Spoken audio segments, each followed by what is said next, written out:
이재명 지사는 이재명 경기도지사의 이재명 성남시장 지금 이 시각 이재명 후보가 대장동 재판에 출석하고 있습니다. 민주당 대선 후보로 결정된 이후에 처음으로 열리는 재판인데요. 지금 기자들이 당신이 아는 이재명 씨는 어떤 모습입니까? 누구보다도 압도적인 지지로 차기 대선의 대표 주자로 불리는 인물. 하지만 다른 한편에선 끝없는 논란의 중심이자 많은 의혹에 대한 재판이 진행 중인 인물. 그를 향한 압도적인 지지와 무차별적인 비난의 근거는 어디서 오는 걸까요? 우리는 정말 이재명 씨에 대한 내용들을 제대로 알고 지지 또는 비난을 하고 있는 걸까요? 지금 시청하시는 이 영상이 끝나고 난 뒤에는 해당 인물에 대한 사실 기반의 근거를 가진 채로 대상을 비난 또는 지지하며 스스로의 방향을 이어나갈 수 있게 될 겁니다. 성남시장부터 대선 주자까지 꼭 알아야 할 이슈만을 가지고 사실을 기반으로 분석을 진행해 보겠습니다. 인권 변호사를 넘어 성남시장이 된 이재명 씨는 재선까지 성공하며 2010년부터 2018년까지 해당 시를 이끌었습니다. 이재명 씨는 성남시장이 되자마자 모라토리엄, 즉 지급유예를 선언했는데요. 채무 해결 입장의 상황을 들어보면 당시의 성남시에는 상당한 비공식 부채가 존재했었습니다. 전임 시장이 판교 특별회계의 자금을 일반 회계로 전입해 사용한 5,400억에 미편성금까지 추가하면 총 부채는 최대 약 7천억으로 추정되었습니다. 이런 상황에서 내려온 국토부의 5,200억 상당의 사업비 정산 요청을 받고 이재명 씨는 취임 직후 바로 지급유예를 선언했습니다.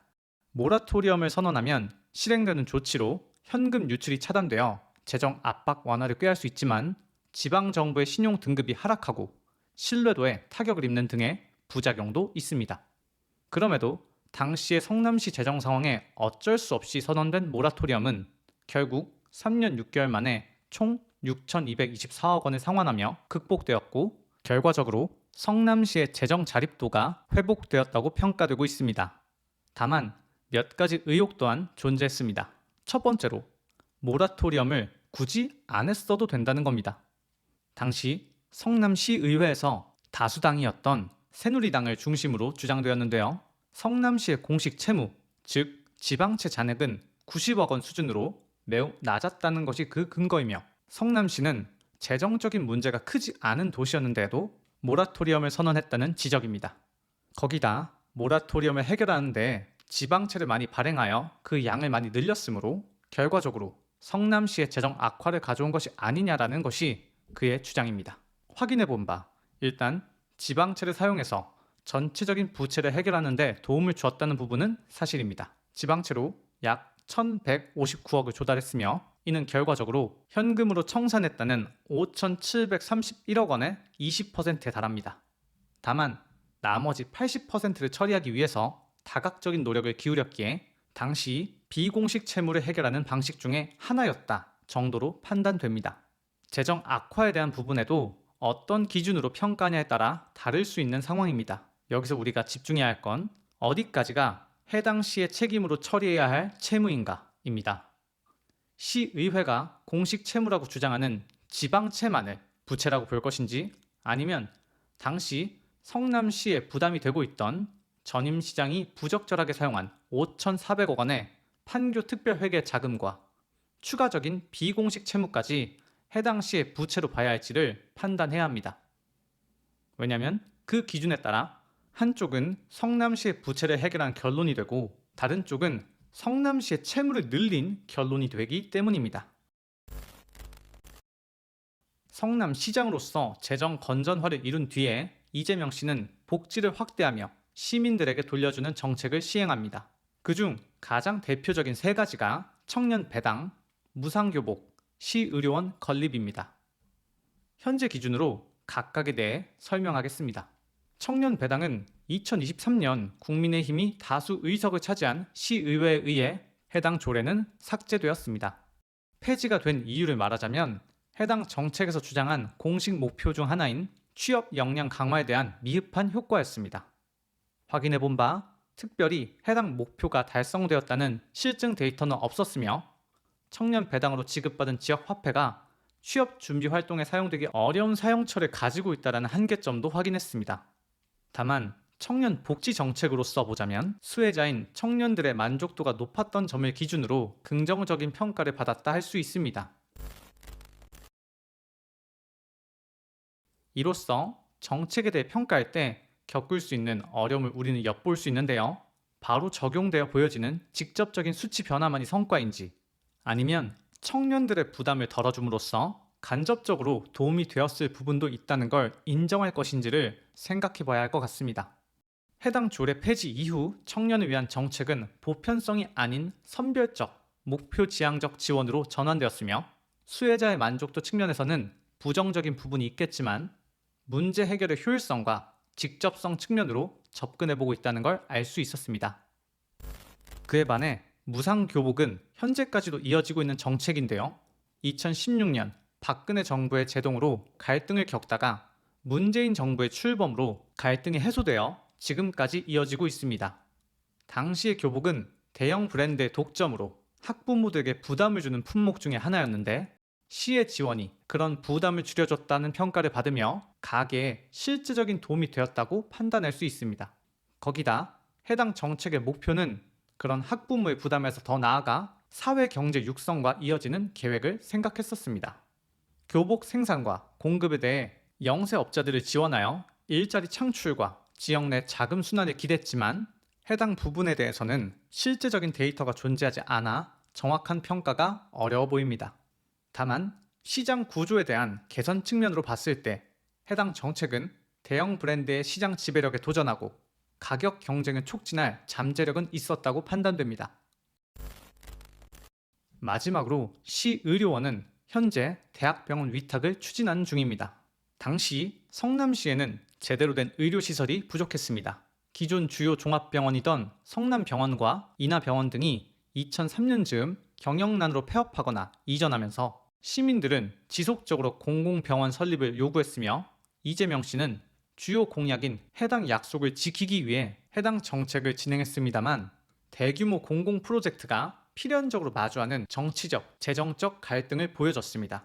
지속되는 갈등에서도 이재명 씨는 재임 기간 동안 해당 부분에 대해 일관된 정책 기조를 유지했으며 건립 사업은 추진되었습니다. 그렇게 의료원 건립을 위한 기공식은 2013년 11월에 진행되었으나 당초 2017년 완공 계획과는 다르게 2019년에 건물 사용을 승인받고 개원은 2020년에 했습니다. 지연의 주된 원인은 시공사에 연이은 기업 회생 절차 신청 때문이라고 알려졌습니다. 개원 이후에도 순탄했던 건 아닙니다. 시범 운영을 시작하자마자 마주한 코로나로 신생병원 운영을 위한 안정화 기간을 거치지도 못했으며 복합적인 원인이 가져온 인력난은 여러 필수 진료과의 축소 및 폐쇄로 이어져 당초 목표했던 시민들에게 안정적인 의료 서비스 제공을 어렵게 만들었습니다. 거기다 운영 적자도 문제였습니다. 개원 초기 코로나 전담병원의 역할 수행으로 인한 정상 진료 차질은 낮은 환자 수와 낮은 병상 가동률을 야기했고 그로 인해 재정 악화에 많은 영향을 미쳤다고 보고 있습니다. 현재 해당 의료원은 매년 약 400에서 500억 원의 적자를 보고 있습니다만 혹자는 해당 부분에 대한 착한 적자를 주장합니다. 공공병원의 설립 목적상 수익보다는 공익적 역할 수행이 중요하며 일정 수준의 적자는 감수해야 한다는 주장입니다. 반면 과도한 적자는 당연히 지속 가능성을 위협할 수 있으니 개선을 해야 한다는 주장도 있습니다. 그로 인해 현재는 앞서 말했듯 대학병원 위탁 운영을 추진하며 해당 문제 상황들을 타개하려 하고 있습니다. 사실 해당 정책에 대해서 2018년 이후로는 재임 기간이 아니어서 이재명 씨에 대해 평가할 부분은 아니라고 생각합니다. 다만 그 전 부분을 평가하자면 시민들이 요구했고 필요성이 분명했던 시의료원 건립에 대해 일관적인 기조를 유지했던 건 정치적 리더십과 공공성 강화의 의지를 보여주는 대표적 사례로 평가해야 한다고 생각합니다. 물론 결과론적으로 이후에 일어날 여러 운영상의 난제들에 대해서도 충분히 예측하고 대비하려 했는지에 대한 성찰은 필요했다라는 말도 덧붙이고 싶습니다. 성남시장으로서 했던 정책들의 이야기를 넘어서 논란이 되는 여러 가지 부분들도 언급을 해야 된다고 생각합니다. 모두가 알고 있는 대장동, 백현동 개발 사업 논란과 성남FC 후원금 의혹입니다. 대장동 논란에 대한 쟁점을 말하기에 앞서 먼저 대장동 관련 수익과 모라토리엄 극복을 연결해서 알고 계시는 분도 있는데, 모라토리엄 관련 채무가 해결된 시점은 2014년 1월이고 대장동 개발 사업의 수익이 시작된 시점은 성남의 뜰 설립 시기가 2015년, 배당 시작은 2018년 이후로 시간적 간극이 존재해서 연관성을 찾을 수는 없었다는 점 미리 알려드립니다. 해당 논란에서 공식적으로 검찰이 주장하는 혐의는 당시 이재명 씨가 성남시장으로서 개발 사업의 최종 결재권자 지위에 있으면서도 민간 투자자에게 의도적으로 유리한 사업 구조를 설계 및 승인하여 성남시와 성남시 도시개발공사에 막대한 재산상 손해를 끼쳤다입니다. 그럼 이제 우리는 당시 성남의 뜰이라는 특수 목적 법인의 지분 구조를 확인하는 것으로 시작해 보겠습니다. 성남시, 즉 SDC는 50% 플러스 한 주로 과반수의 지분을 확보했으며 주로 우선주로 구성되었습니다. 그리고 금융기관 또한 주로 우선주로 지분을 구성하고 있었습니다. 그를 제외한 민간 투자자 그룹은 지분은 적지만 보통주로 구성이 되어 있었습니다. 여기서 우선주와 보통주의 차이를 설명하자면, 우선주에게는 제한되는 의결권을 가지고 있지만 수익을 안정적으로 우선 배분받는 특성이 있습니다. 이는 투자 원금 회수 가능성을 높입니다. 반면 보통주는 우선주 배당 후 남는 잔여이익 전체를 배분받을 권리를 갖습니다. 따라서 프로젝트가 예상보다 훨씬 큰 성공을 거둔다면 어떻게 될까요? 자, 여기서부터는 잠시 대장동 개발 관련한 설명들이 5분 정도 이어집니다. 물론 대장동 개발 관련해서 문제점을 확실히 알아야 이재명 씨의 잘못도 물을 수 있으니 연관성이 없다고는 못하겠지만 해당 내용을 충분히 안다면 넘기시기를 추천드립니다. 여기서 문제는 민간 투자자 그룹의 어마어마한 수익률입니다. 무려 1150배에 달하는 수익률로 3억 5천만 원을 투자해서 4,040억 원을 수령했습니다. 거기다가 이런 초과 이익이 발생했을 때를 대비한 초과 이익 환수 조항마저 삭제가 된 게 밝혀지면서 예상보다 훨씬 큰 개발 이익이 발생할 경우 모든 부가적인 이익은 민간 사업자에게 돌아가도록 구조화되어 있음을 알 수 있습니다. 이런 결과를 봤을 때 우리에게 드는 의문은 왜 SDC는 확정 이익을 선택했을까입니다.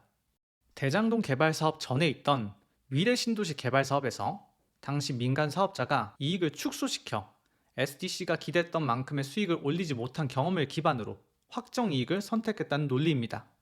그러니까 이 말은 확정 이익을 선택한 건 이익을 보호하기 위한 장치라고 볼 수 있습니다. 그럼 그렇게 이익을 보호하기 신경 썼다면 왜 초안에는 포함되어 있었던 초과 이익 환수 조항은 7시간 만에 삭제된 것일까로,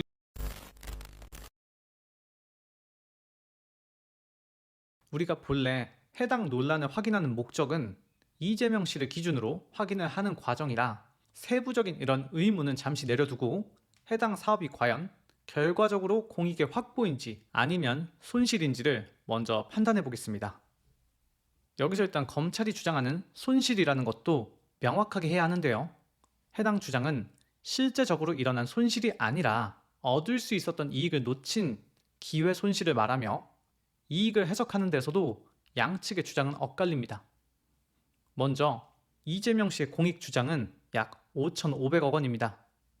여기는 현금 배당금 1,822억과 현물 환수에 대한 3,681억 원이 포함됩니다. 이 현물 환수를 공공이익으로 봐야 하냐에 대한 논란이 있습니다. 개발 사업의 필수적인 요소인 기반시설 조성 비용과 공원 조성 비용 등을 공공이익의 환수로 보기는 어렵다는 주장인 거죠. 정리하자면 현금 배당금을 제외한 부분은 개발 사업의 결과이지 공공이익으로 따로 계산하는 것은 맞지 않다는 겁니다. 고로 일단 의혹을 제외하고 실제적 수익으로만 봤을 때 성남시의 공익은 약 1,800억 원, 민간 투자자의 이익은 4천억 원으로 성남시와 2.2배 정도 이익 차이를 보입니다. 다시 의혹을 무시하고 계산을 해본다면 성남시는 5,500억 원을 기준으로 민간 투자자의 이익과 비교해서 0.7배 정도 차이 납니다.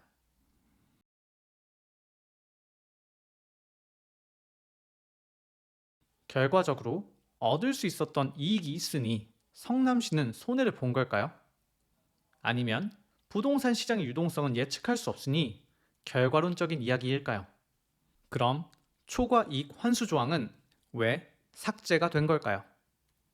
결국 이런 논란이 있는 대장동 개발 사업 관련해서 과연 이재명 씨가 사업 구조에 대해 민간 투자자 그룹에 일방적으로 쏠린 수익 구조를 이해했음에도 승인을 했는지의 부분이 중요한 쟁점입니다. 지금부터는 저의 주관적인 생각이 조금은 포함된 부분이라 말하는데 조심스럽지만 이런 문제를 판단할 때는 과연 누구에게 이익이 돌아가는가 라는 걸 생각하고 판단하면 도움이 될 것 같습니다.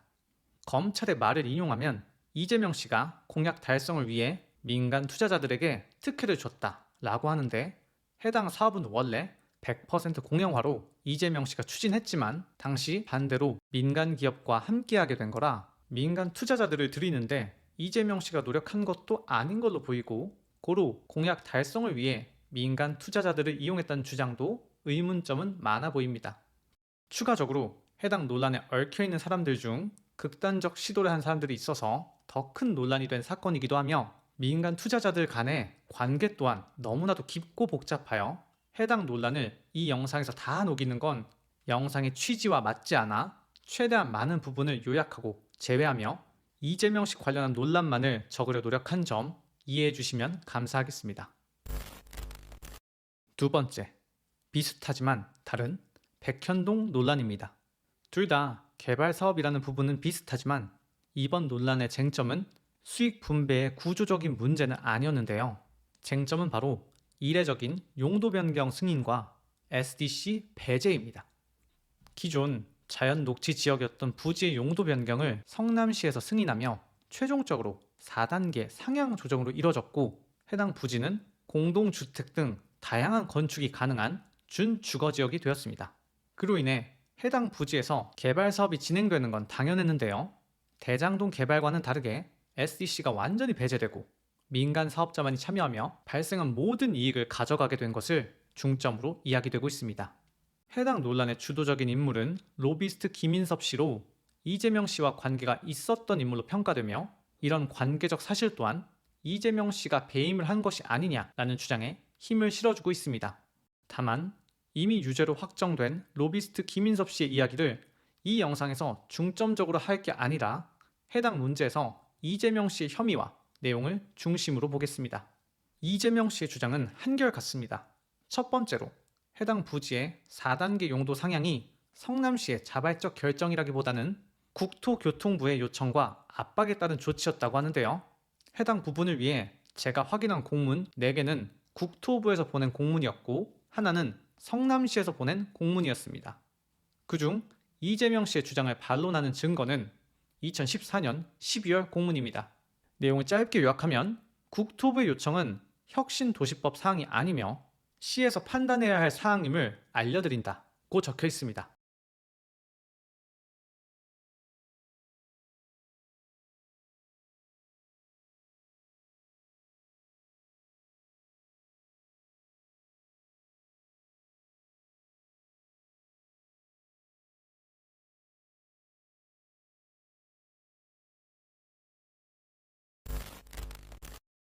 우리가 하라는 대로 하라는 게 아니라 시에서 판단해서 하시면 돼요 라는 뜻으로 해석되고 이후에 용도 변경이 일어났으니 이건 압박에 의한 게 아니라 자발적인 결정이라고 봐야 하지 않을까 싶지만 2015년 1월에 국토부에서 또 다른 공문을 발송합니다.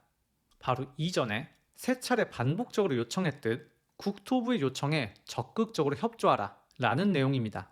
거기다 해당 공문 발송 전 발표된 국토부의 보도 자료에 따르면 용도 변경 등 입지 여건 개선이 필요한 경우 관계기관 협의체를 통해 지자체 협조를 지속적으로 독려 중이라고 적혀 있습니다. 여기서 당시 용도 변경이 필요한 경우는 성남시에는 백현동 부지 한 곳뿐이었습니다. 그렇다면 해당 내용을 정리했을 때 2014년 12월 공문에 따라 국토부에서는 시에서 판단하라고 했으니 압박도 없었고 자발적으로 했다라고 판단하는 게 옳다고 보시나요? 아니면 앞선 3차례의 공문과 동일한 요청을 2015년 1월에 추가적으로 하며 보도 자료까지 발표했으니 압박이 있었다고 봐야 할까요? 지자체와 국토부는 독립적인 기관들이기에 평등한 관계로 봐야 할까요? 아니면 중앙정부의 부처와 예산을 받기 위한 지자체의 상하 관계로 보는 게 맞을까요? 다음으로 백현동 논란의 두 번째 쟁점은 바로 SDC의 배제입니다. 배제가 되는 과정을 간단히 요약하자면 2015년 2월에서 3월 즈음 로비스트 김인섭 씨가 당시 정책비서관인 정진상 씨에게 SDC의 배제를 반복해서 청탁했으며 그로 인해 용도 변경과 SDC의 참여 조건이 삭제되었다입니다. 해당 내용은 대법원에서 판결이 난 사실이며 위법성이 인정되어 징역 5년을 확정받았습니다. 여기서 우리에게 중요한 건 과연 이재명 씨가 해당 내용을 알면서도 사업을 진행시킨 것인가입니다. 이 부분에 대해서는 아직까지도 명확한 증거는 밝혀지지 않고 있습니다. 이재명 씨는 당시 김 씨와는 연락을 안 한 지 오래되었고 SDC의 참여는 일단 법적 의무사항이 아니었으며 SDC의 내부 검토 결과 불참하기로 한 것이다 라고 말하고 있습니다. 이 부분에 대해서 감사원의 평가는 좀 다릅니다. 2014년 초기 평가를 진행할 때는 전체 부지의 60% 이상을 개발할 경우 사업성이 있다는 결론을 내렸으나 2016년 2월 돌연 백현동 개발 사업에서 손을 뗐습니다. 그러나 당시 백현동 부지는 70% 이상이 개발 가능한 준주거 지역으로 용도가 변경된 후였습니다. 이렇게 보면 정확한 근거가 있지 않는 이상 SDC가 해당 사업에서 손을 뗄 이유가 명확하지 않아 보입니다. 다만 이 논란이 문제가 있다고 확정되더라도 이재명 씨의 배임이 성립되기는 어려워 보입니다. 배임이 성립된다는 건 이재명 씨가 해당 요청이 성남시의 이익을 해할 의도가 있다는 걸 알고도 승인하거나 방치했다는 점이 입증돼야 하는데 당시 SDC의 평가나 보고를 신뢰해서 민간 개발로 넘겼다면 이건 정상적인 행정 재량이니까요. 이전과 마찬가지로 누가 이익을 보는지도 따져보면 결국 민간 사업자와 김인섭 씨의 이익은 확정적으로 보여지고 성남시의 공익적 성과도 드러나지만 이재명 씨는 그가 주장하듯 한 푼도 받은 적이 없으니 이익은 없다고 생각할 수 있습니다. 다만 성남시의 공익은 성남시장으로서의 성과와 연결되니 사람마다 다르게 볼 수 있는 부분이라 생각합니다. 물론 해당 개발에 SDC가 참여했다면 성남시의 이익은 더 늘어났을 테고 성남시장으로서 성과가 더 커질 테니 그럼 굳이 민간 사업자만을 선택할 이유가 있었을까 하는 생각도 듭니다. 그래서 해당 논란에서도 정치적 자산을 위해 민간 사업자에게 사업을 몰아주는 행동을 했다라고 보는 시선은 타당성이 부족해 보이지 않나 싶습니다. 마지막으로 성남FC 후원금에 대한 의혹은 대장동과 백현동 논란보다는 좀 더 명확합니다. 어쨌든 돈을 받았다는 사실만큼은 진실이니까요. 다만 이게 대가성의 뇌물이냐 아니면 광고 계약 등으로 인한 후원금이냐의 차이로 논란의 대상이 되고 있습니다만 해당 사안이야말로 언급할 수 있는 부분이 많지 않은 게 얼마의 금액이 오고 갔는지 어떤 회사들이 엮였는지 등은 알 수 있지만 논란의 근거가 되는 부분들에 대해서 아직 정확하게 밝혀진 게 많지 않기 때문에 제가 이렇게 가타부타 할 수 없는 부분이라 이런 의혹이 있고 현재 재판 중이다 라는 사실만 기억해 주시면 될 것 같습니다. 여기까지가 성남시장으로서의 이재명 씨에 대한 이야기입니다. 다음 챕터인 경기도지사로 넘어가기 전에 간단하게 정리를 해보자면 추진력은 뛰어나지만 성급한 모습으로 논란을 많이 만들어내는 걸로 보인다 정도로 하겠습니다. 이어서 8년간 성남시장으로서 성과를 보여준 이재명 씨는 대한민국 최대 광역자치단체인 경기도의 도지사로 선출되며 2018년부터 2021년까지 재임했습니다. 당시 슬로건은 새로운 경기, 공정한 세상이었는데요. 도지사로서 해당 슬로건에 맞게 행동했는지를 하나씩 살펴보겠습니다. 앞서 성남시장 때와는 다르게 이번엔 성과가 아닌 논란부터 짚어보겠습니다. 첫 번째로 경기도지사에 당선 직후 참여한 방송 인터뷰에 대한 논란이 있었는데요. 이재명 씨가 당선 소감에서 했었던 말에 대해서 부정하는 듯한 인터뷰 내용과 인터뷰 도중 당시 논란이었던 스캔들에 대한 질문이 나오자 일방적으로 인터뷰를 중단했던 것입니다. 먼저 제2방송사와의 인터뷰에서 앵커의 질문과 이재명 씨의 대답을 한번 보겠습니다. 여기서 보면 앵커는 책임질 부분이 있으면 책임을 지겠다라고 하셨는데 어떤 뜻으로 하신 건가요? 라는 질문을 했고, 이재명 씨는 그런 가정을 해서 이야기한 적이 없다고 말하며 앵커가 다시 여기 스튜디오에서 보고 있었다 라고 말하자 이재명 씨는 재차 부정합니다. 그럼 어떤 부분 때문에 이재명 씨와 앵커 사이에 소통 문제가 생겼는지 확인해 보면, 저에게 부여된 역할, 제가 책임져야 될 부분들에 대해서 확고하게 책임지도록 노력하겠습니다. 당선 소감에서 말했던 내용은 저에게 부여된 역할, 또 제가 책임져야 될 부분들에 대해서 확고하게 책임지도록 노력하겠습니다 라고 말했는데, 이 부분에 대한 해석에 오류가 있었지 않나 싶은데요. 이걸 다시 해석해 봤을 때 해당 글은 책임질 부분이 있으면 이라는 가정이라기보다는 도지사로서 역할과 책임은 이미 정해져 있고 그렇게 부여된 역할과 책임을 확실히 하겠다는 뜻으로 보입니다. 그러나 해당 내용을 당시 앵커가 해석하기로는 만약 책임을 져야 하는 게 있다면 지겠다라는 조건부로 해석했고, 또 이재명 씨가 느끼기에는 그 질문이 특정 의도가 있었을 거라고 생각한 채 서로 부딪히며 발생된 문제로 보여집니다.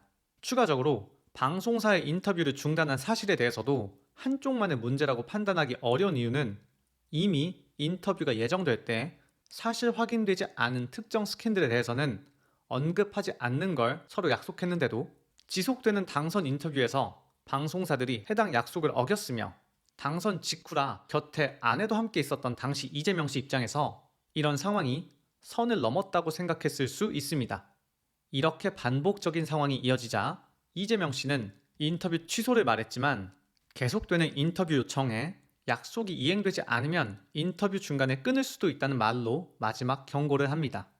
이후 M 방송사에서는 절대로 그런 질문을 안 하겠다라며 추가적인 인터뷰 기회를 잡았지만 인터뷰 중 그런 분위기가 살짝이나마 다시 불거지자 돌연 이재명 씨는 인터뷰를 중단한 것으로 보입니다. 사실 확인되지 않은 추문 또는 이슈를 이용해서 인터뷰를 진행하려 했던 방송사의 잘못인가요? 아니면 개인의 불쾌감을 참지 못해 방송에서 표현한 이재명 씨의 잘못일까요?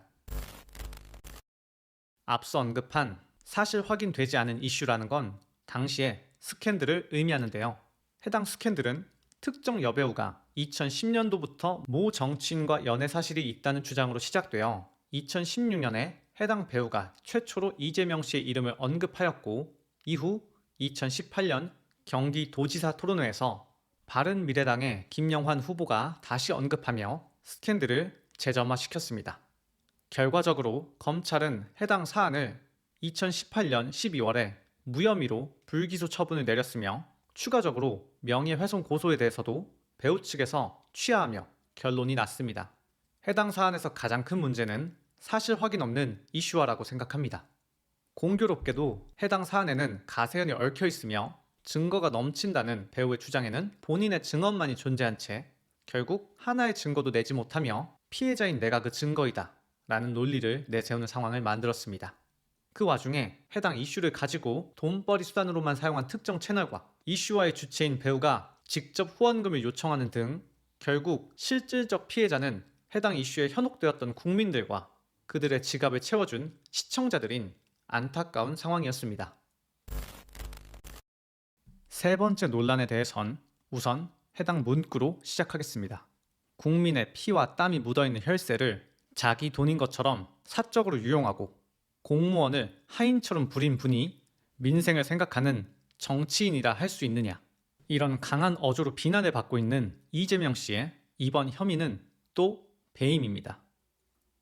배임을 입증하기 위한 주장을 보면 경기도지사로서 경기도의 예산을 제대로 관리하지 못하고 공적 자금을 사적인 용도로 사용하며 경기도에 재산상 손해를 발생시키고 그 과정을 고의로 하였다.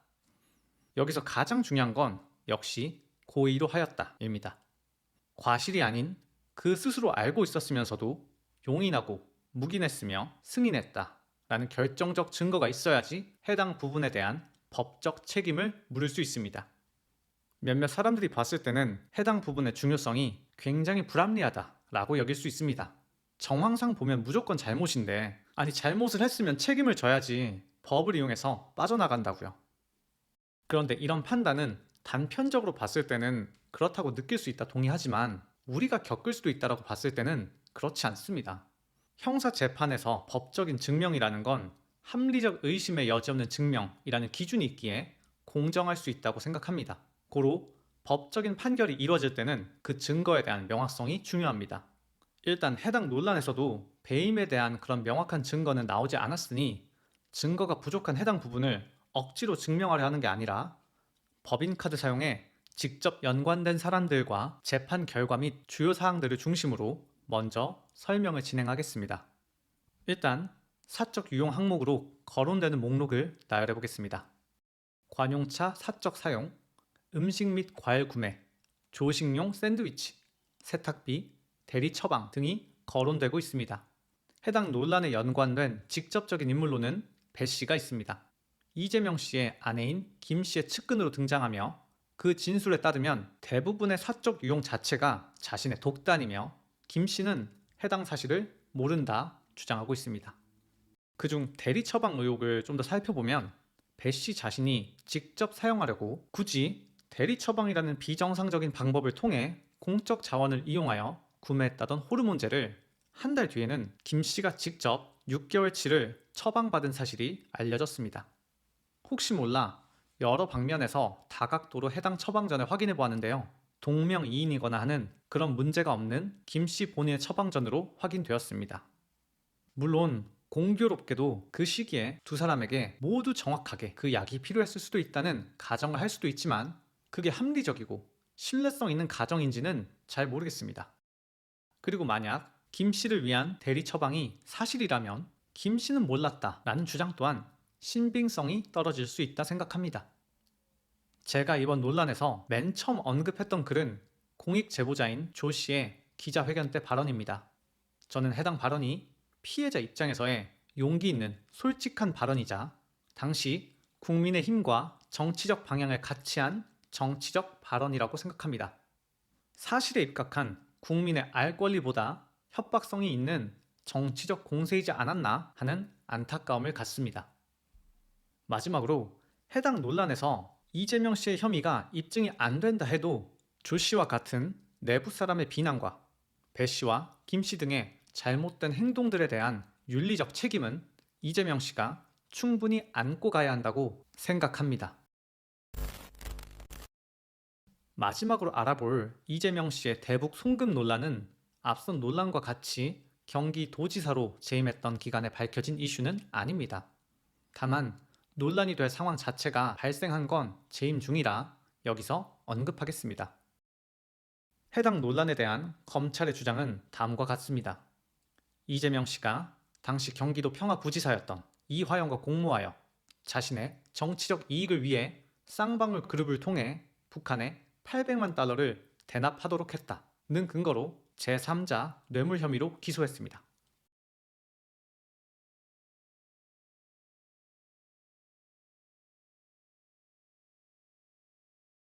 일단 대납의 목적에 대해 서로 상반된 주장을 하는데요. 검찰 및 김성태 씨의 주장은 해당 송금의 목적이 경기도 및 도지사의 환심을 사기 위한 목적이었다고 주장합니다. 이 관점이라면 해당 송금은 이재명 씨의 정치적 행보, 즉 대북 사업 성과와 방북 등에 직접적인 연결된 행위로 볼 수 있습니다. 그에 반해 이재명 씨가 말하는 목적은 주가 조작 목적인데요. 대북 사업이라는 호재를 이용하여 쌍방울 그룹 계열 상장사의 주가를 인위적으로 끌어올려 시세 차익을 얻거나 주식담보대출 한도를 늘리려 했다는 것입니다. 여기에는 또 여러 가지 근거가 있습니다. 첫 번째로는 쌍방울 내부자의 진술로 대북 사업이 쌍방울 내부에서 주가 부양 수단으로 인식되었다는 겁니다. 두 번째로 쌍방울과 북한 사이에서 중개책으로 있던 안부수 씨에 대한 1심 판결문을 보면 쌍방울의 대북 송금 목적은 대북 사업 기회 획득과 주가 상승 이익과 관련이 있다고 공식적으로 명시가 되어 있습니다. 그러니 김성태 씨와 검찰의 주장과는 상반된 판단을 내렸던 거죠. 같은 법원 내 다른 재판부에서 동일 사건 관련 사실관계에 대해 상반된 판단을 내린 이런 이례적 상황은 이재명 씨가 해당 수사를 조작 수사라고도 말하는 이유가 되고 있습니다. 세 번째로는 국가정보원의 문건입니다. 2019년도부터 2020년에 작성된 다수의 국정원 보고서에는 쌍방울의 대북 사업 추진이 주가 조작을 위한 것이라는 정황을 구체적으로 담고 있으며 김성태 전 회장이 북한 리오남 등과 공모하여 주가 조작을 계획하고 수익금 배분을 약속했다는 첩보 내용까지 포함되어 있었습니다.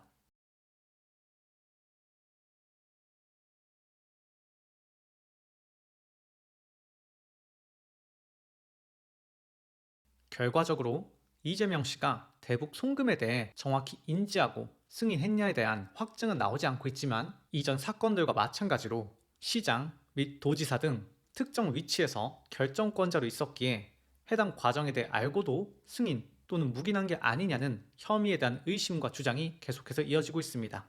이런 주장들은 과연 아니땐 굴뚝에 연기 날까와 같은 합리적 의심인지 적이 많은 정치인으로서 필연적으로 안고 가야 하는 정치적 공세인지는 결국 확실한 증거 아래에서 증명이 되어야 한다고 생각합니다. 이제 논란에 이어서 성과를 짚을 시간인데요. 해당 기간에 발생한 다양한 성과에 대해 두 가지 기준으로 구분해서 설명을 드리겠습니다. 첫 번째는 경제적 성과입니다.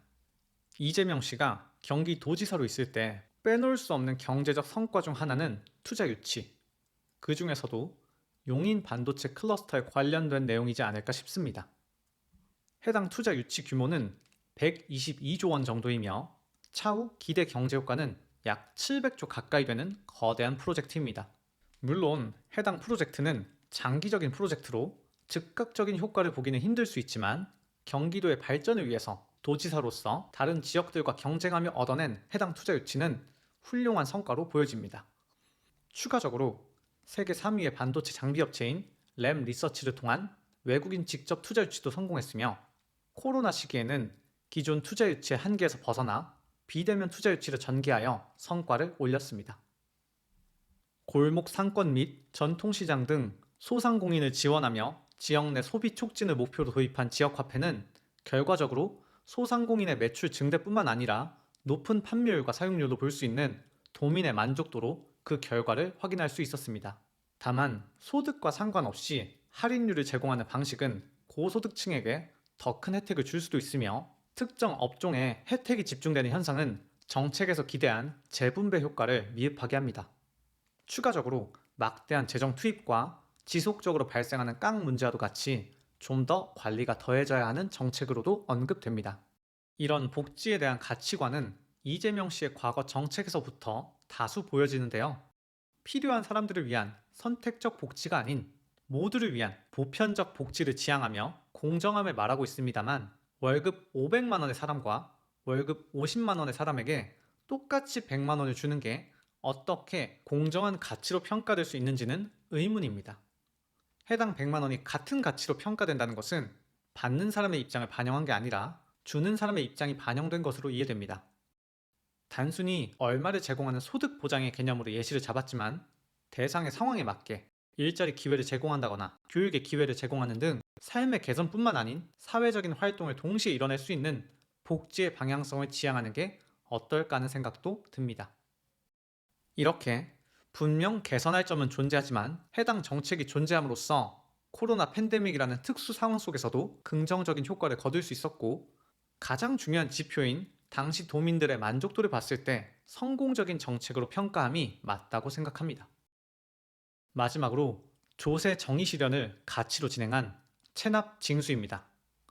대상은 고액 상습 체납자를 목표로 다양한 방법들로 추적 및 조사하여 상당한 규모의 세수를 확보한 것으로 확인됩니다. 거기다가 공격적인 압류 및 명단 공개 등은 잠재적인 체납자들에게 경각심을 주어 향후 성실 납부를 유도하는 효과까지 더해졌을 거라 전해집니다.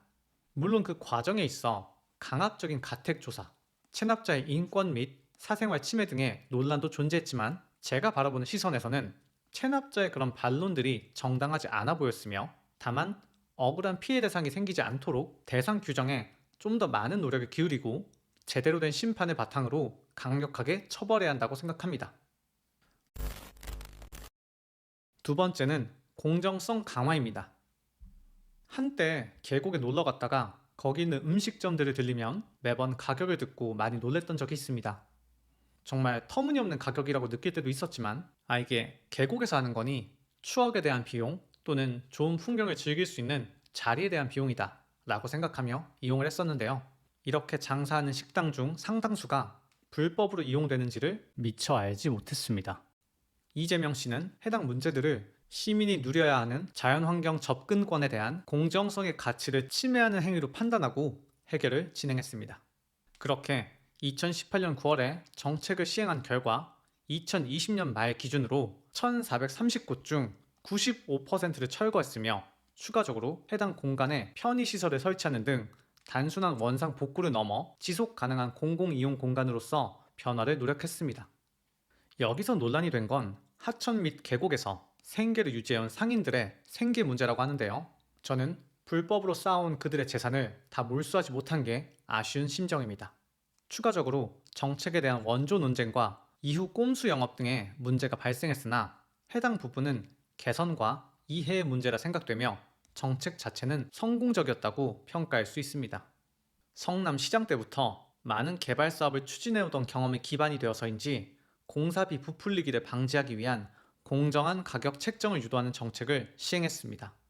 먼저 원가를 공개하는 정책으로 이전에 접근하기 어려웠던 공공건설 비용 정보를 대중들에게 공개하여 투명성을 높였고 100억 미만의 공사의 가격 산정 방식을 기존의 표준 품셈 방식에서 실제 시장거래 가격 및 계약 단가 등을 반영하는 표준 시장 단가 방식으로 변경했습니다. 그 이유는 기존의 방식이 실제 시장가보다 높게 책정되며 예산 낭비를 유발한다는 판단 때문이었습니다. 해당 정책은 당시 도민들에게는 긍정적인 평가를 받았으나 건설업계에선 강력한 반발이 일어났습니다. 단순히 해당 업계에서 일어날 손실 때문이라 보실 수도 있지만 제대로 된 인프라 구축 없이 정책을 진행했던 데에도 문제가 있었다고 생각합니다. 또한 누군가는 100억 이상의 공사에서는 이미 진행 중인 방식을 100억 미만의 공사에도 확장하는 것으로 별거 아니다 라는 생각을 할 수도 있지만 반대 입장의 주장을 보자면 당시 표준 시장 단가라는 건 대기업 중심의 대형 공사를 기준으로 짜여져 있었습니다. 원래 특정 물건을 대량 구매하면 가격이 낮아지듯 낮아진 해당 단가를 소규모 공사에도 적용을 하게 되면 공사비가 과도하게 깎일 수 있고 그럼 낙찰가는 낮아지고 그로 인한 공사 품질 저하와 부실 공사를 우려할 수 있습니다. 추가적으로 경쟁에서 밀려난 중소건설업체들은 도산될 수 있으며 그로 인한 실직 발생도 생각해 볼 수 있습니다. 다만 이후의 자료를 살펴봤을 때 특별히 해당 정책으로 인해 도산율이 높아지거나 건설업 일자리 감소가 촉진된 근거는 찾기 어려웠습니다. 건설업 일자리 감소에 대한 자료는 존재했지만 당시 전국적인 부동산 경기 침체가 발생했기에 해당 정책만의 영향력이 컸다라고 판단할 수는 없었습니다. 물론 이런 정량적 지표에서 피해가 뚜렷하지 않더라도 중소건설사들의 수익 감소 및 경영 압박의 현실적 존재를 무시할 수는 없습니다.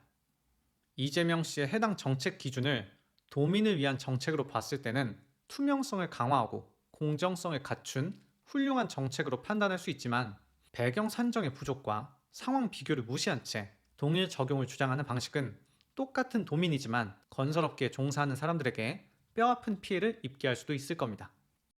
대한민국이 안전할 수 있는 건 물론 사회성 및 국민성도 존재하겠지만 CCTV의 존재 또한 무시할 수는 없습니다. 어딜 가던 존재하는 CCTV는 범죄 예방뿐만 아니라 검거에도 많은 도움을 주고 있습니다. 만약 특정한 실내 안에서 어떤 피해를 내가 입었을 때 CCTV가 없다면 굉장히 입증하기 어려운 상황이 될 겁니다. 거기다 추가적으로 당시 내 의식이 명확하지 않은 채로 그런 상황이 생긴다면 해당 문제를 인지하지도 못한 채 살아갈 수도 있습니다. 그런 위험한 상태를 우리가 겪을 수 있는 곳이 바로 수술실입니다. 특정 치료나 수술을 위해서 우리는 전신 마취 등으로 의식이 없는 채로 의료진에게 우리의 몸을 맡기게 됩니다. 물론 의료진은 우리의 요청에 의해 우리를 위해서 해당 직업적 행위를 진행합니다. 다만 몇몇 의료인의 부적절한 행동과 과실에 대한 무책임한 태도 등은 해당 상황을 악화시키고 결국 수술받는 환자는 수술실 내부 상황을 전혀 알 수 없다는 정보 비대칭성 문제가 핵심이 되어 해당 정책은 시행되었습니다. 이재명 씨는 전국 최초로 공공병원에 CCTV 설치를 시범 운영하여 얻은 성과를 바탕으로 민간 병원으로의 확대를 추진했으며 이후 전국 병원급 이상 의료기반 수술실에 CCTV 설치를 의무화하는 의료법 개정안을 제출하며 당시 도민 여론조사 결과 91%라는 높은 찬성률을 근거로 정책의 당위성을 강조하며 진행했습니다. 그렇지만 당시 의료계의 반발로 법안 통과는 순탄치 않았는데요. 그 이유로는 심리적 부담감과 직업 자율성 침해, 그리고 환자의 프라이버시 침해 등을 주장했습니다. 추가적으로 의료 소송 남발 우려와 대안이 존재한다는 주장도 했지만 당시 불거졌던 의료 과실 문제와 대리 수술 등 여론이 악화되자 그제서야 일부 타협안을 제시했습니다. 결국 유예 기간 및 예외 조항, 엄격한 열람 조건, 짧은 보관 기간 등 타협적으로 현행법이 제정되었고 이런 결론을 이끌어낸 것에 대해 이재명 씨의 선도적인 시범 운영 및 정책 추진이 중요하게 작용했다고 볼 수 있습니다. 마지막으로 경기도는 수도권이라는 지리적 이점을 가지고 있지만 지역 내 발전 격차가 꽤나 심합니다. 특히 군사시설 보호구역, 상수원 보호구역, 수도권 규제 등 각종 규제로 인한 경기 북부 및 동부는 남부 지역에 비해 경제 발전과 인프라 구축이 더뎠습니다. 공익적 목적을 가진 규제지만 지역 주민들의 재산권과 경제 활동에는 제약을 줄 수밖에 없었습니다.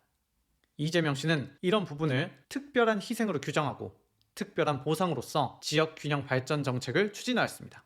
해당 부분에 대해 알아보면서 조금 놀랬던 점은 이건 보편적 복지가 아닌 선별적 복지에 가깝지 않나? 라는 생각이 들었기 때문입니다. 기존에는 이재명 씨가 지속적으로 보편적 정책에만 중점을 두었다고 생각했었는데 그와는 좀 다른 결을 마주해서 개인적으로는 좀 더 참신한 경험이었습니다. 아무튼 해당 목표를 위해 공공기관을 이전함으로써 경제 활성화와 행정 서비스 접근성을 높여 일자리 창출에 기여하도록 하고 결합 개발 방식이라는 혁신적인 접근으로 10년간 민간 사업자를 찾지 못했던 파주 법원 산업단지에 대한 개발을 진행할 수 있도록 계획하고 추진했습니다. 아직 해당 사업들은 진행 중이며 여러 지연 사항도 겪는 등 문제도 있었지만 경기도라는 하나의 목표를 위해 각 지역이 서로 도움을 줄 수 있도록 하며 경쟁을 통한 생존이 아닌 공존을 지향한 훌륭한 공정성 정책이라 평가됩니다. 3년 4개월이라는 기간 동안 이재명 씨는 여러 의혹과 이슈를 함께하며 경기도를 이끌었습니다. 이후 대선 도전으로 임기를 다 채우지는 못했지만 공약 이행률을 봤을 때 경기도 내부 평가에서는 96.1%였으며 실천본부 평가로는 81.37%로 15개의 광역시도 가운데 1위를 기록했습니다. 둘의 차이는 정상적으로 진행 중인 공약도 포함이 되었는지의 차이로 어찌되었든 내부적으로도 객관적으로도 아주 높은 이행률을 보인 것이 확인됩니다. 그리고 이행률이 높다는 것은 신뢰도의 문제로서 이재명 씨는 경기도지사로서 일을 잘했다고 볼 수 있을 것 같습니다. 다만 꼬리표처럼 따라오는 배임 문제에 대해서는 윤리적 책임을 피할 수 없으리라 지속적으로 언급했었는데요.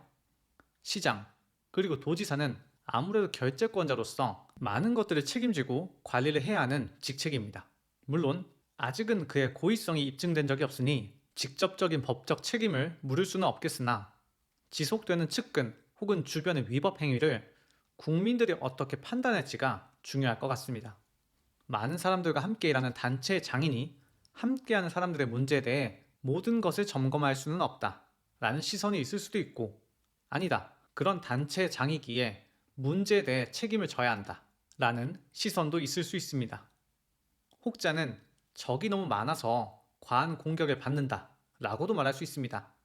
하지만 만약에 그렇다면 그것 또한 정치인으로서 이재명 씨가 책임을 져야 하는 부분 중 하나이지 않을까 싶습니다. 결국 이재명 씨의 도지사 평가는 혁신성과 추진력으로 공약을 잘 이행했지만 윤리적 측면에서는 문제점을 남겼다 라고 말하겠습니다. 이제 마지막 구간인 이재명 씨의 국회의원 기간, 즉 2022년부터 현재까지의 이야기를 해보겠습니다. 22대 대선에서 윤석열 후보에게 아주 근소한 차이로 패배하며 당선이 무산된 이재명 씨는 앞서 언급했던 성남시장 및 도지사 재임 시절과 관련된 여러 의혹에 대한 법적 수사가 본격화된 상황을 마주했고, 이런 상황 속에서 원래 대선에서 패배한 후보들은 대부분 일정 기간 칩거 또는 성찰의 시간을 갖는 경우가 많은 데 비해 국회의원으로서 중앙 정치로 복귀하는 선택을 했습니다.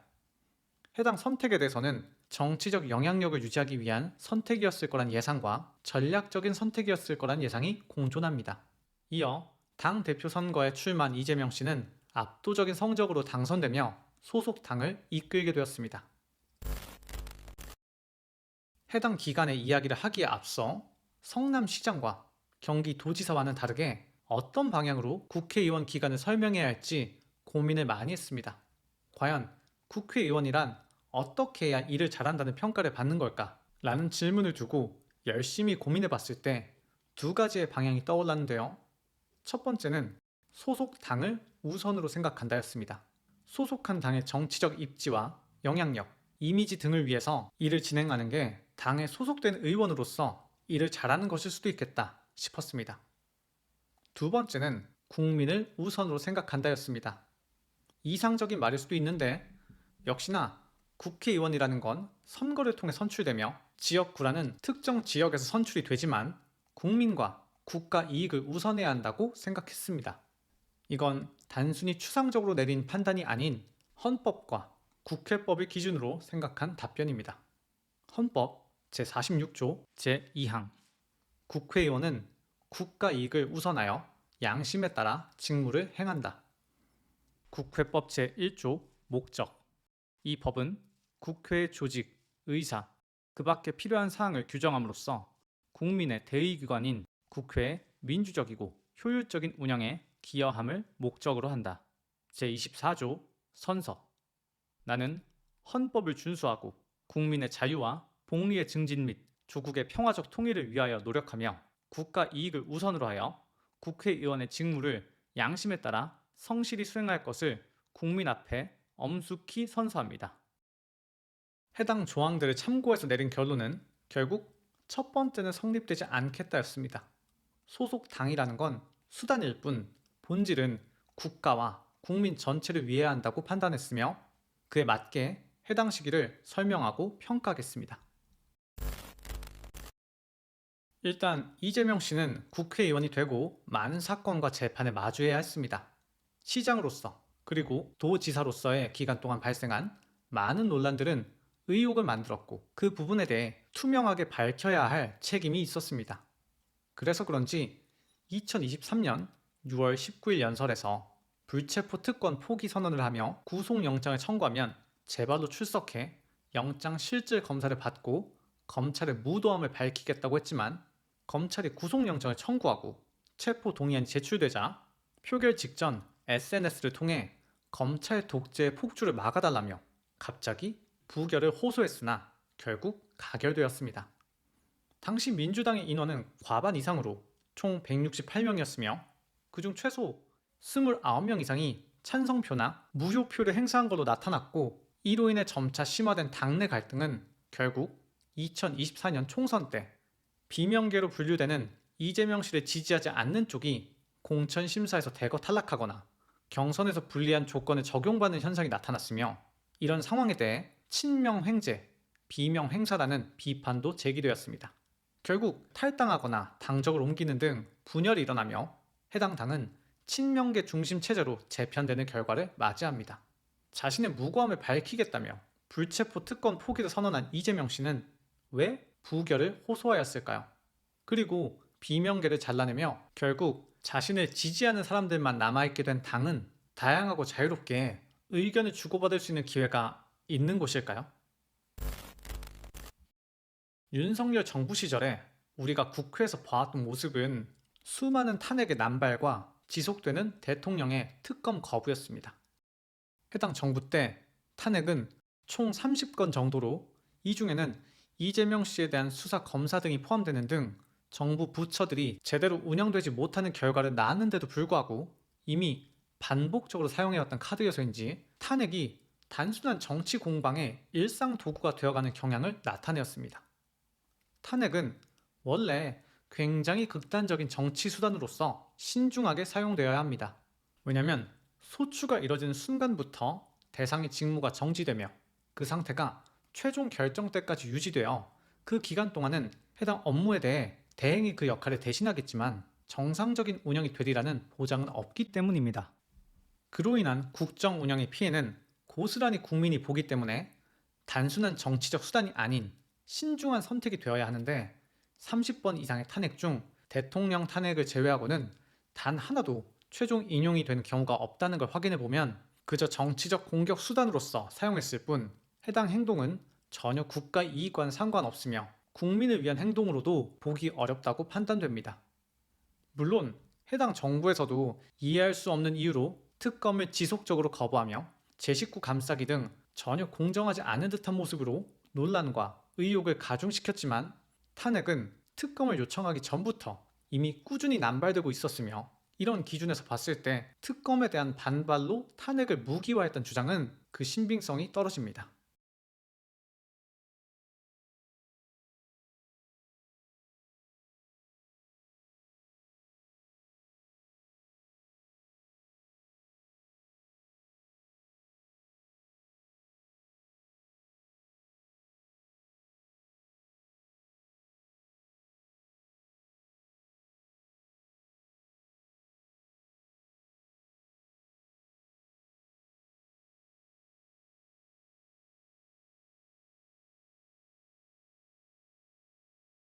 결국 정부와의 정치적 대립 상황에서 무기로서 사용된 탄핵은 그에 대한 결과로 정부 운영에는 차질이 생기며 그 피해는 고스란히 국민들에게 전가가 되었습니다. 결론적으로 윤석열 정부는 큰 잘못을 저지르며 법의 결단 아래서 물러났고 국민들에게는 피해를 준 정치적 무기화는 소속 당에게만 이득을 주는 결과를 갖게 했다 평가됩니다. 대통령 탄핵 부분에 대해서 이재명 씨가 잘했다고 표현해야 할지 그런 걸 판단하기가 좀 쉽지 않았습니다. 왜냐면 개인이 이뤄낸 성과라고 보기 어렵다고 생각했고 잘못에 대한 법적인 판결로서 파면이 이뤄졌다고 보고 있기 때문입니다. 명확한 건 윤석열 씨가 잘못을 저질렀고 그에 대한 심판을 받는 과정에서 탄핵을 주도적으로 진행한 역할을 잘 이행했다 라고 말할 수는 있을 것 같아요. 국회의원이라는 직책 때문에 그런 건지 아니면 당시의 상황에 너무나도 많은 법적인 문제가 발생해서 그런 건지 당 대표였어서 그런 건지 이유는 잘 모르겠습니다. 다만 해당 기간 동안 대통령 탄핵을 제외한 특별하게 좋은 성과라고 말할 수 있는 건 없었던 것 같고 논란과 이슈는 많았던 기간으로 보여집니다. 짧게 적어보자면 해당 기간은 국민이 아닌 당과 자신을 위한 기간이지 않았나 싶습니다. 이렇게 이재명 씨에 관련해서 기간별로 구분하여 여러 가지 성과와 논란 등을 함께 확인해 봤습니다. 여기서 마지막으로 해볼 건 정치인으로서 이재명 씨를 평가할 때 우리는 어떤 점수를 줄 수 있을까? 입니다. 저는 지금부터 제 기준에 맞게 점수를 평가할 건데 만약 시간이 되신다면 각자가 생각하는 점수를 댓글로 적어주시고 그 근거도 적어주시면 감사하겠습니다. 저는 일단 기간별로 각각의 점수를 처리할 생각입니다. 그리고 그렇게 분리된 기간에는 가중치를 따로 적용할 건데요. 여기 2명의 사람이 있다고 생각해 봅시다. 한 사람은 초등학교 때는 반에서 50등을 하다가 중학교 때는 반에서 5등을 하고 고등학교 와서는 전교 5등을 하게 된 사람입니다. 다른 한 사람은 반대로 초등학교 때는 전교 5등, 중학교 때는 반 5등, 고등학교 때는 반에서 50등을 하게 된 사람입니다. 이 두 사람의 등수 평균을 내면 동일한 값이 나올 겁니다. 다만 과정과 결과를 봤을 때 둘을 바라보는 시선은 같지 않을 겁니다. 이와 같이 저도 기간에 따라 가중치를 두며 최근으로 올수록 그 크기를 크게 가져가겠습니다. 그래서 시장 때는 0.2, 도지사 때는 0.3, 국회의원은 0.4로 정하여 평가하겠습니다. 평가 항목은 간단히 2가지입니다. 1과 도덕성입니다. 이런 밸런스 게임을 들어보신 적이 있을 겁니다. 같이 일하는 동료가 있는데 한 사람은 일을 엄청 잘하지만 싸가지가 없고 다른 한 사람은 일은 못하는데 엄청 착하다. 그럼 당신은 일을 할 때 어떤 사람과 일하겠습니까? 이 질문에서 우리는 상대방의 대답을 통해 대상의 개인적 취향을 알 수도 있겠지만 질문 자체를 보면 일하는 사람 입장에서 어떤 부분을 우리는 중요시하는가를 알 수 있습니다. 저는 이런 기준에 동의하여 평가 항목을 정했습니다. 물론 각 평가 항목에도 또한 가중치를 적용했습니다. 저는 지금의 평가가 정치인이라는 직업적인 평가라고 생각합니다. 그러니 일에다가는 0.6의 가중치를, 도덕성에는 0.4의 가중치를 두고 진행하겠습니다. 정리하자면 각 항목은 100점 만점, 가중치는 0.6, 0.4, 둘을 더하면 100점. 이렇게 처리된 기간별 점수에 가중치를 처리한 뒤 추가적인 조정을 더해 만점은 100점으로 맞출 수 있도록 계산했습니다. 자, 지금부터 제가 하는 평가는 절대 객관적이지 않습니다. 제가 읽은 자료를 저 스스로 이해했고 그런 과정에서 제 주관적으로 평가한 점수입니다. 그러니 아까도 말했듯 우리 모두 각자 평가를 해서 서로의 시선이 얼마나 다를 수 있는가에 중점을 두면 좋겠습니다. 일단 성남시장으로서의 평가 1. 90점, 도덕성 70점. 시민들을 위해서 일을 잘 진행했다고 생각합니다. 다만 여러모로 배임 문제들이 나오고 있어서 도덕성에서 점수를 낮췄습니다. 두 번째, 경기도지사의 평가 1. 95점, 도덕성 60점. 이것도 일 자체에 대해선 도지사로서 잘 수행했다고 보여집니다. 다만 시장 때에 이어서 배임 문제가 터졌고 또 그게 너무 가까운 사람입니다. 거기다 뇌물 의혹까지 더해져서 점수가 더 하락했습니다. 마지막으로 국회의원으로서의 평가를 하겠습니다. 1.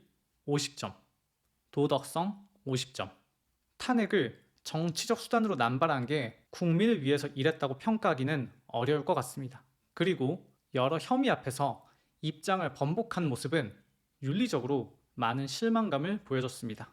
그래서 해당 점수를 기준으로 총점을 계산하자면 총 67.5점입니다. 당연히 저의 주관적 평가가 납득이 안 가실 수도 있습니다. 그러니 해당 주관적 평가는 단지 스스로 직접 해본 평가 점수와 비교해보는 역할로서 바라봐 주시면 감사하겠습니다. 해당 영상을 만드는 데 있어서 정말 오랜 시간이 걸렸습니다.